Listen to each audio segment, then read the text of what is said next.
ये अब देखें, ग्रोथ, आपकी ग्रोथ, मार्केट शेयर आपके पास सही है, हाई है, और ग्रोथ रेट भी हाई है, तो आप स्टार हैं। अच्छा, लेकिन जी। अगर ग्रोथ शेयर आपके पास हाई है, जी। लेकिन मार्केट पे ग्रोथ कम है, तो आप कैश काउ हैं। अच्छा। आप ये कह सकते हैं कि आपके आपके पास वो भैंस है जो दूध तो दे रही है अभी इस वक्त, और आप इस वक्त हम्म। कमा रहे हैं और फल रहे फूल रहे हैं, लेकिन आने वाला वक्त आपको देखना है कि कल को गाय को कुछ हो गया तो फिर ये कहानी कैसे चलेगी। ये इसका जी। मतलब ये है कि कैश काउ फिल वक्त तो कहानी अच्छी चल रही है, हम्म। यानी कि ये लो है, ग्रोथ नहीं है, जी। मगर आपका मार्केट शेयर हाई है, तो आपके पास कैश काउ की एग्जाम्पल है।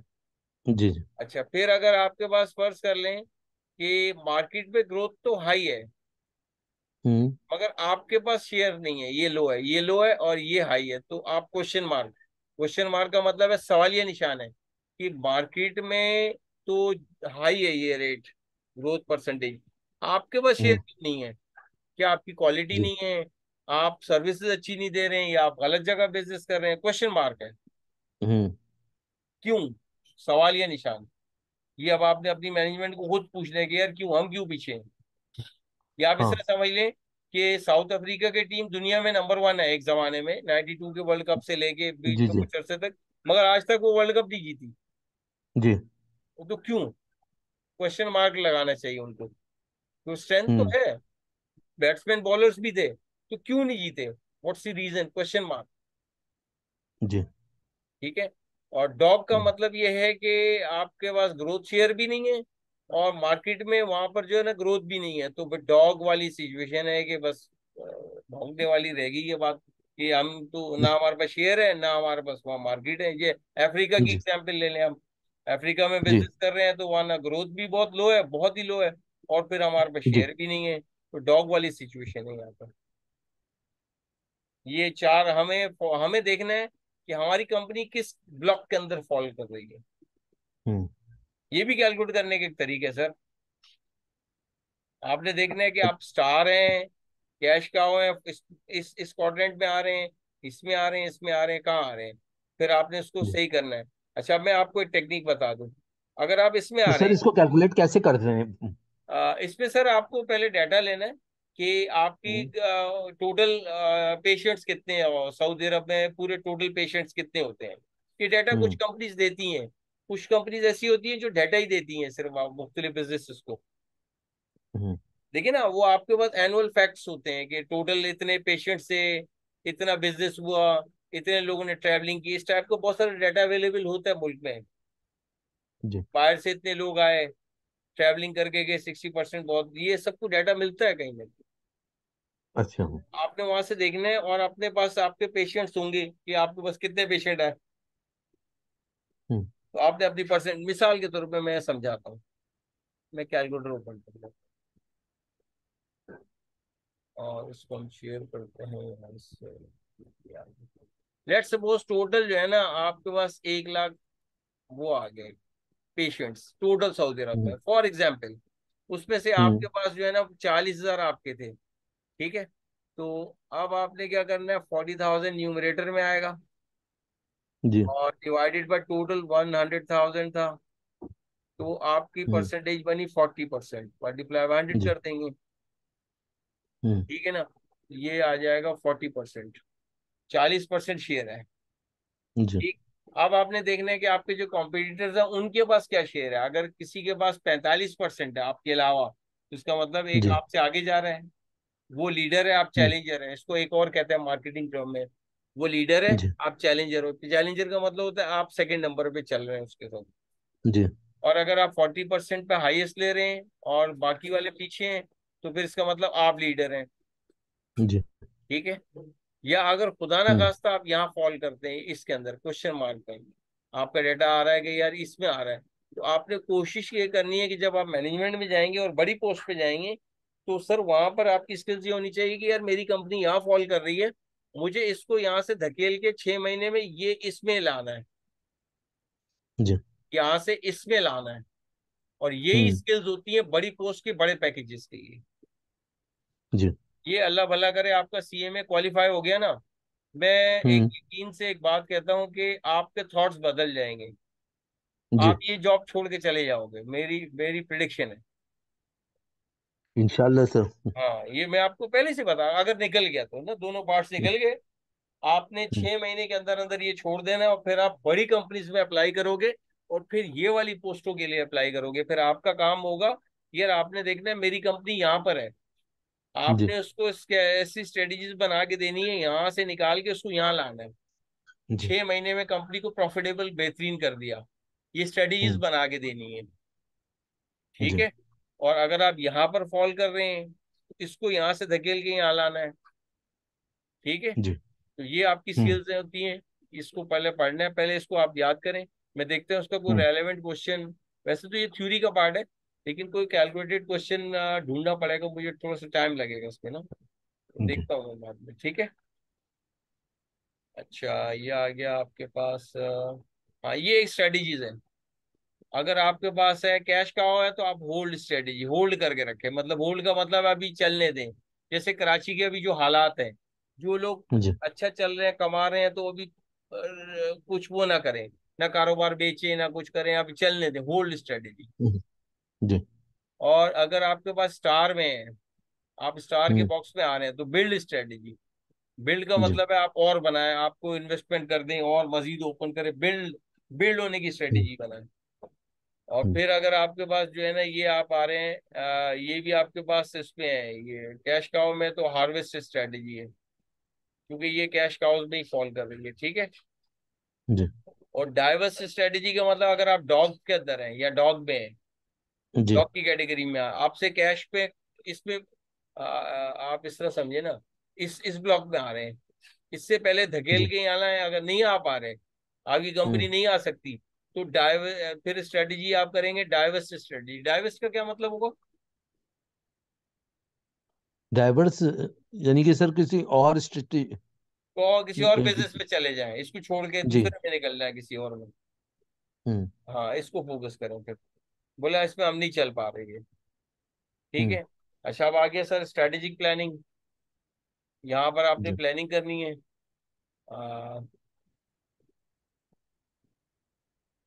प्लानिंग प्रोसेस आ गया।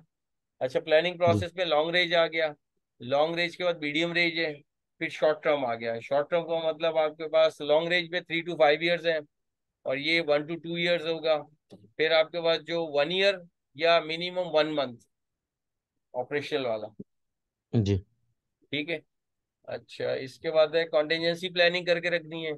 अच्छा, आपके हम्म। हॉस्पिटल में किसी टाइप की कॉन्टीजेंसी प्लानिंग होती है? Like what sir? कोई कुछ थोड़ा सा डिजास्टर आ आइडिया। सकता है, अर्थक्वेक आ सकता है, कोई फ्लड। फ्लड तो खैर वो आप नहीं सारे समुद्र के करीब पता नहीं है कि नहीं है। नहीं, वहां तो फ्लड का तो नहीं है, लेकिन सर ऐसा ऐसा आग लगने की आ सकती है। हाँ, आग लगने का तो है। आग लगने की तो बहुत प्लानिंग की हुई है इन लोगों ने। ठीक है। कोई क्या किसी क्या फॉर किसी तरह का एग्जांपल। डिजास्टर आ सकता है, तो आपने उसकी कॉन्टीजेंसी प्लानिंग करके रखनी है। ऐसा नहीं जी। जी। आप कहेंगे नहीं यार, मुझे तो पता ही नहीं था कि ये भी हो सकता है। बोले ये बड़ी बड़ी पोस्टों के लिए ये बातें नहीं होती, फिर एक्सक्यूज नहीं होता फिर वहां पर। हम्म। ठीक है ना, आपने उसका हर चीज अरेंज करके रखनी है। सिनेरियो प्लानिंग, आपने डिफरेंट सिनेरियो प्लानिंग का मतलब है इकोनॉमिक कंडीशंस डाउन हो सकती हैं, पॉलिटिकल एनवायरनमेंट चेंज हो सकता है दुनिया में, जैसे कोविड अचानक आ गया था। जी। यही मैनेजर होते हैं सर, जो टॉप एग्जीक्यूटिव, जो सीएफओ या सीईओ होते हैं सर, वो अपनी कंपनी को तब भी नहीं डूबने देते, बड़े चालाक होते हैं वो। जी। और इसी चालाकी को वो पैसे और पैकेज भी लेते हैं। जी। अच्छा, ये आ गया प्रेमिसिस। अंडरलाइंग अजम्पशंस है, अजम्पशंस में आपके पास आ गया कि क्रूशियल प्लान्स आपने बना के रखने हैं। ठीक है, कभी भी बुरा वक्त जैसे कोविड का आ सकता है, या कोई और प्लानिंग आ हम्म। सकती है खतरनाक, तो फिर आपके पास कुछ प्लानिंग होनी चाहिए कि हम कैसे उसमें से निकलेंगे। हम्म। ऑर्गेनाइजेशनल ऑब्जेक्टिव्स आ गए। जी।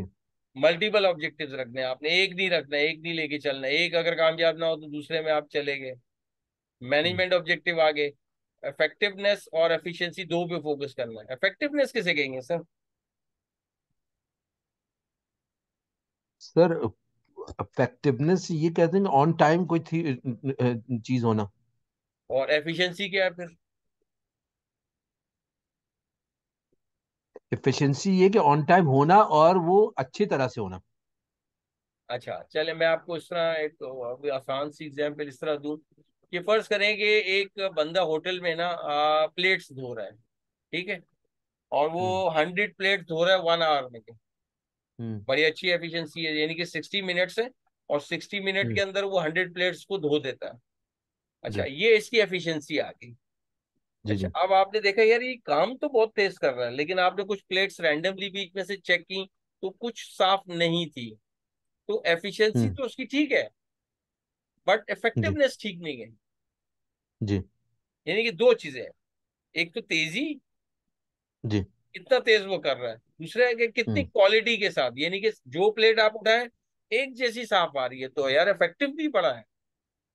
हम्म इसी तरीके से डॉक्टर है, एक तो वो कम टाइम में चेक कर रहा है पेशेंट को, रिकवर करके दे रहा है में, हम्म और दूसरी बात है कि जो रिकवर हो रहा है वो बेहतरीन तरीके से, दोबारा बीमार होने के चांसेस नहीं है, यानी कि सिम्टम्स दोबारा नहीं यानी आते। उसकी डायग्नोज जो कर रहा है वो अच्छा सही कर रहा है और जी, टाइम भी कम ले रहा है। टाइम भी कम ले रहे, तो आपको बेनिफिट हो रहा है ना, आपकी गुडविल क्रिएट हो रही है, तो जी एफिशिएंसी और जी इफेक्टिवनेस आ रही है आपके पास। जी ये आ गया, तो मींस एंड हायरार्की आ गया। मेरे ख्याल से ये तकरीबन पॉलिसीज प्रोसीजर्स एंड रूल्स बनाने हैं। अच्छा सर, ये हम इसको हम्म नोटिस ही करते हैं, लेकिन अभी एग्जाम में भी ये आपको इतना तंग नहीं करेंगे, लेकिन जब आप बड़ी पोस्ट हम्म, पे जाएंगे तो आपको कहा जाएगा कि पॉलिसीज बनाए जा रही सर, ये पॉलिसीज और प्रोसीजर बनाना इंपॉर्टेंट काम है। जी ठीक है, पॉलिसीज और हम्म जनरल स्टेटमेंट्स हैं, प्रोसीजर स्पेसिफिक डायरेक्टर्स हैं, यानी कि अगर ऑपरेशन थिएटर के वक्त डॉक्टर नहीं आया तो फिर दूसरा कौन जिम्मेदार है, वो कहते हैं ना, असल में एक स्टैंडर्ड हम्म प्रोसीजर का वर्ड कहा जाता है शायद जी ऑर्गेनाइजेशन का। स्टैंडर्ड प्रोसीजर क्या, अगर ये ना हुआ तो फिर कौन करेगा, कौन इंचार्ज है, कौन हम्म रूल क्या है, तो ये इन तीनों में ये बातें आ जाती हैं, पॉलिसीज प्रोसीजर हम्म रूल्स। ठीक है। अच्छा, मैनेजमेंट बाय ऑब्जेक्टिव में आपने पहले से चार्ट्स बना लिए कि यार ये जी जी फलां बंदे ने करना है, इस दिन तक करना है, तो ये एक पूरा चार्ट बना होता है मैनेजमेंट बाय ऑब्जेक्टिव्स, तो आपने जी उसमें सेट कर दिए। चले सर, ये एंड हो गया, और मुझे आप 2 मिनट देंगे, आप साथ ही रहिएगा। मैं जी एक शीट को ढूंढता हूँ एक्सेल की, और उसके बाद फिर हम शुरू करते हैं, वो उसमें कुछ काम बना हुआ है। सेंसिटिविटी वाला जी हाँ, ये सेंसिटिविटी ना, वो किसी क्लास को हमने कराया हुआ है, तो वो जरा सा मुझे ढूंढनी पड़ेगी ये कहाँ पर है, ये कौन से, ये कॉर्पोरेट फाइनेंस की किसी क्लास में कराया हुआ है, और देखना पड़ेगा कि कौन से लेक्चर में होगा ये।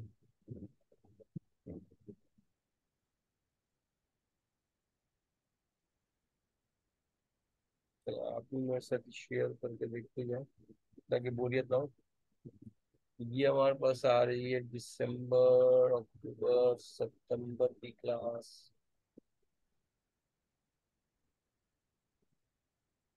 25 19 जुलाई। इसको ओपन करता हूँ, इसके बाद आप इसको भी ओपन कर लेते हैं। 26 के बाद आ रहा है सर अक्टूबर 3।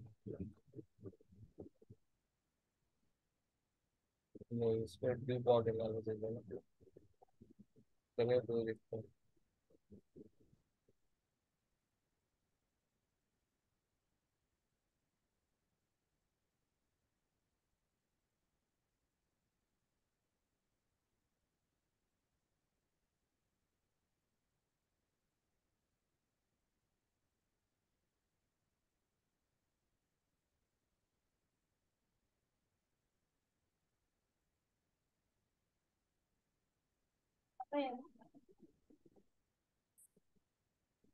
ये आ गया, इसमें भी नहीं है,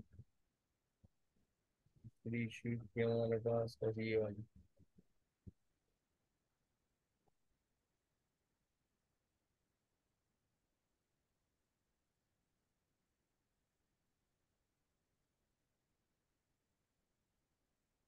तो इस क्लास में नहीं है, तो हमें जाना पड़ेगा 10th की क्लास में।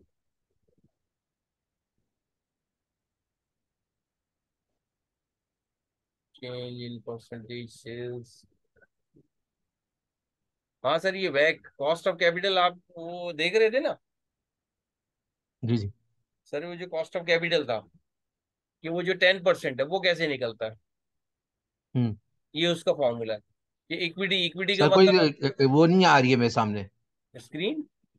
स्क्रीन शेयर नहीं हो रही है कोई। सर ये अब आ रही। हाँ जी। ये कॉस्ट ऑफ कैपिटल इस तरह निकलता है। इक्विटी मालिक ने अपने कितने पैसे लगाए, ठीक है ना। हम्म। फर्ज करेंगे 10 लाख रुपए, सॉरी प्रोजेक्ट में 50 मिलियन चाहिए। 30 मिलियन मालिक ने कहा कि मैं हम्म। जेब से दूंगा। 20 मिलियन आपने बैंक से लोन ले लिया, तो फिर इसके कॉस्ट ऑफ कैपिटल ये निकलेगा कि आपके अपनी कितने रिक्वायरमेंट है, ये आपको बैंक वाले को कितना इंटरेस्ट रेट देना है, तो ये बैक वो 10% यहाँ से निकलता है फिर तो। अच्छा। हाँ, ये कैलकुलेट करने का ये सब पार्ट 2 में हमारे पास आएगा। ये सर आ तो गया एनपीवी का, तो आगे शीट आ गई है। इसमें देखते हैं हम ये आगे सेंसिटिविटी एनालिसिस है कि नहीं है, नहीं। चलिए एक शीट तो आ गई है, मैं ये आपको ये वाला तो करके बताता हूँ। सेंसिटिविटी की शीट मेरे पास पड़ी हुई है, अगर हम थोड़ा सा और अगर आप पेशेंस रखें तो मैं देख लेता हूँ। हाँ हाँ देखिए सर। ये 17 की है, वो असल में इसमें बस बनी हुई होगी, हम्म। पता नहीं कहाँ रखी हुई है, शीट्स बहुत सारी हैं सर।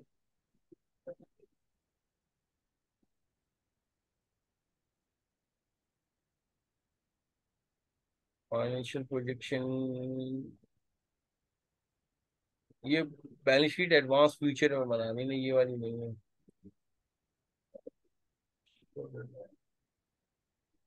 ऊपर 17 के बाद आएगी कौन सी डेट, 24।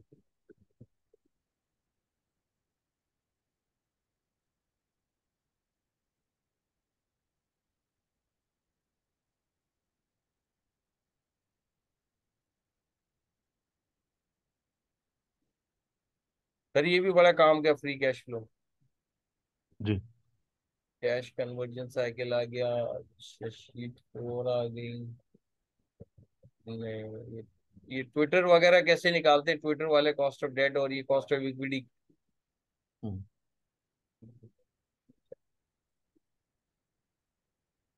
अमेजोन की कैलकुलेशन की हुई इस पे।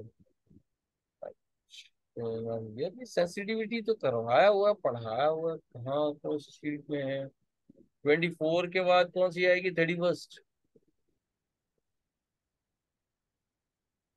Free cash flow and back. चले सर इसी से करा देते हैं यार, इसी से, ठीक है। जी जी। अच्छा देखें, आपके पास ये आगे ये पूरा फॉर्मूला आ जाता है ये। देखिए रेवेन्यू यहाँ पे आ जाएगा। हम्म। अच्छा ये रेवेन्यू कैसे आएगा, ये आपको मार्केटिंग वाले जो है ना इन्वेस्टमेंट करके बताएंगे, विजिट करके बताएंगे कि यार ये हॉस्पिटल पहले साल कितना जनरेट करके देगा, दूसरे साल कितना जनरेट करके देगा, ठीक है। जी। तो सर हम्म। मुझे 1 मिनट देंगे, जी जी। वो वजह ही कि अजान हो रही है। हाँ हाँ ठीक है। वो अजान हो रही है ना, तो वो दो बंद बोलते वक्त बुरा लगता है।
हेलो जी सर, शुरू करें। जी जी।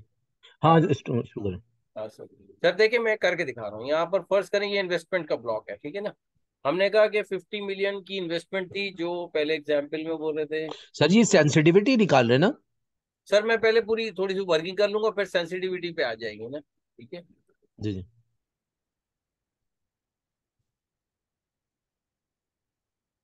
ये आ गया 5 मिलियन है, तो हम इसको 50 कर देते हैं, ठीक है। 50 मिलियन की इन्वेस्टमेंट है। कॉस्ट ऑफ कैपिटल जी हमारा 10% है, यानी कि जितने पैसे आप लगाएंगे ना, वो रिटर्न आपका 10% आना चाहिए। इससे कम पे आपने लगाने नहीं है, ये दिस इज द रूल। जी। अच्छा, यानी कि अब आप ये सर कह रहे हैं कि प्रॉफिट जो है वो 10% हर साल का आना चाहिए। हर साल का आना चाहिए ना। अब आपके पास यहाँ पे इन्वेस्टमेंट आ रही है, लेट सपोज सर आप। इसको रिकॉर्डिंग पे कर दे सर। रिकॉर्डिंग चल रही है सर। अच्छा अच्छा, चल रही, अच्छा, ठीक। अब आपके पास आ गया यहाँ पर ये पहले साल का हमने एस्टिमेटेड, ये आपको मार्केटिंग वाले फिगर देंगे कि आपका रेवेन्यू जो है ना, फर्ज करेंगे पहले साल। अच्छा, ये 5 साल का प्रोजेक्ट है, तो पहले साल आपके पास आ गए 20 मिलियन आ गए, हम्म। ठीक है। अच्छा, अब आपके पास ये